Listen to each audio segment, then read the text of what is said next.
নীতি গ্রহণ করা হয়েছে পরিবেশ সুরক্ষার ক্ষেত্রে। সেইখানে পরিবেশ সুরক্ষার জন্য যে সাংবাদিকতা, সেই সাংবাদিকতাকে আমরা প্রণোদনা দিতে চাই, উৎসাহ দিতে চাই, সমর্থন দিতে চাই এবং সুরক্ষা দিতে চাই। এখানে কোনো বিরোধের কোনো জায়গা আমি দেখি না, নেই। তবে হ্যাঁ, ক্ষেত্র বিশেষে তৃণমূলে বিভিন্ন ধরনের ব্যত্যয় ঘটে।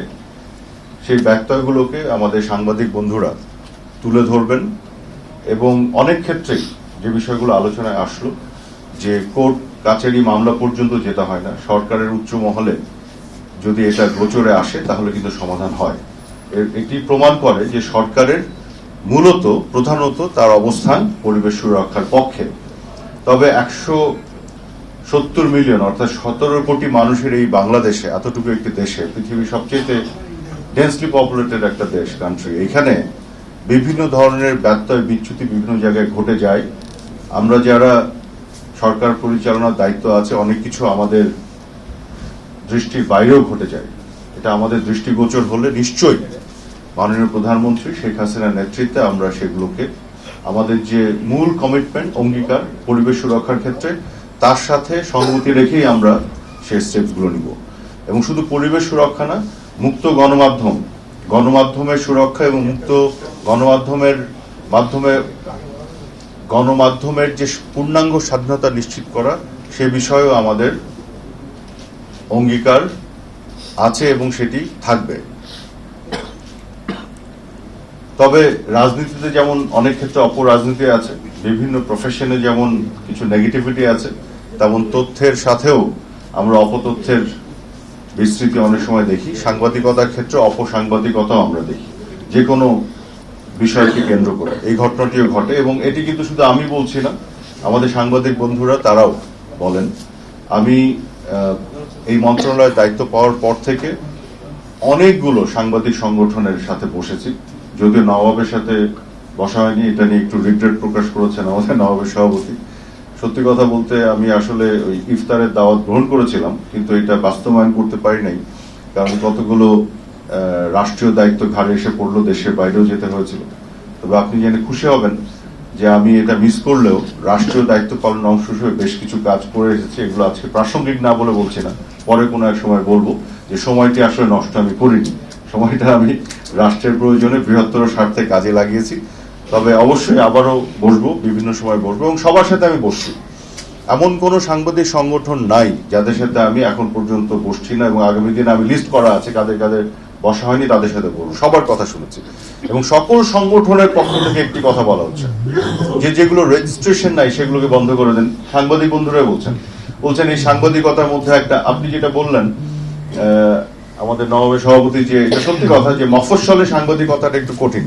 ঢাকাতে তো বিভিন্ন ধরনের প্রোটেকশন পাওয়া যায়, এটা আমি একমত, এবং এই কঠিনটা যাতে সহজতর হয় সেটারও পদক্ষেপ আমরা নিব।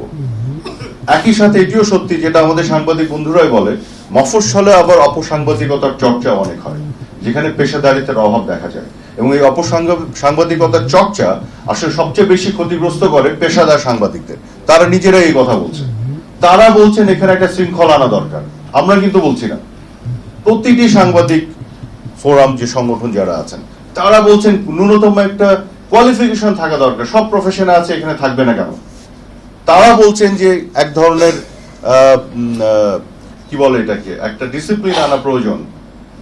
এক ধরনের, অনেকে এইসব বলতে বলতে নিয়ন্ত্রণ, রেগুলেশন এগুলো বলে ফেলেছেন। আমার শুনতে বিব্রত লাগছে। সাংবাদিকতায় নিয়ন্ত্রণ, রেগুলেশন আমরা বিশ্বাস করি না, করতে চাই না।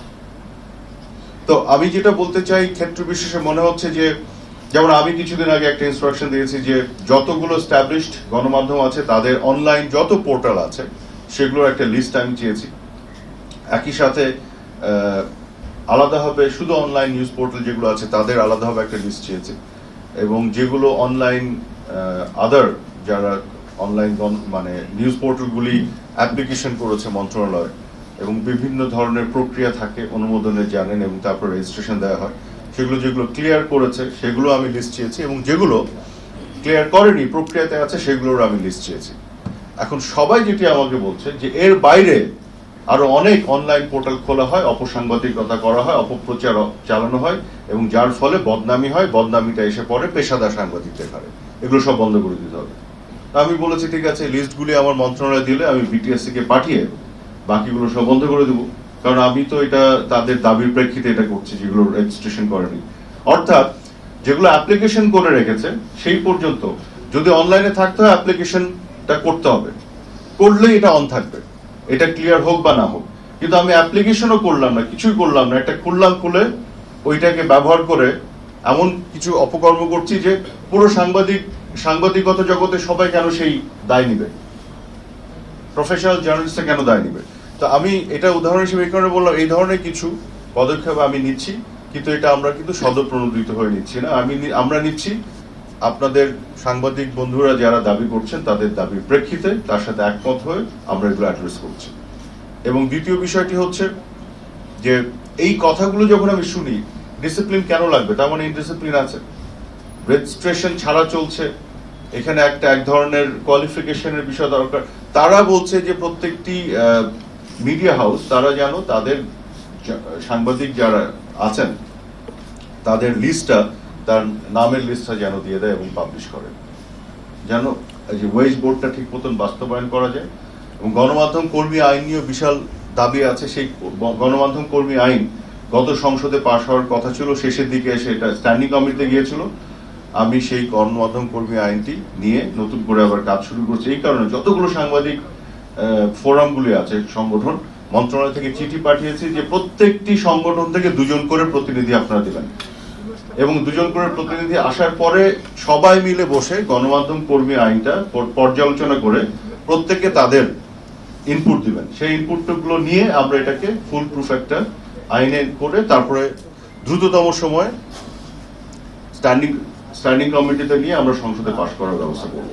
তো এই বিষয়গুলো যখন চলে আসে তখন মনে হয় যে আমাদের দেশে গণমাধ্যম মুক্ত শুধু নয়, একটু উন্মুক্ত হয়ে আছে। এখানে কোনো ধরনের ডিসিপ্লিন অর্থাৎ রেগুলেশন বা আইন কানুনের কোনো কিছু নেই।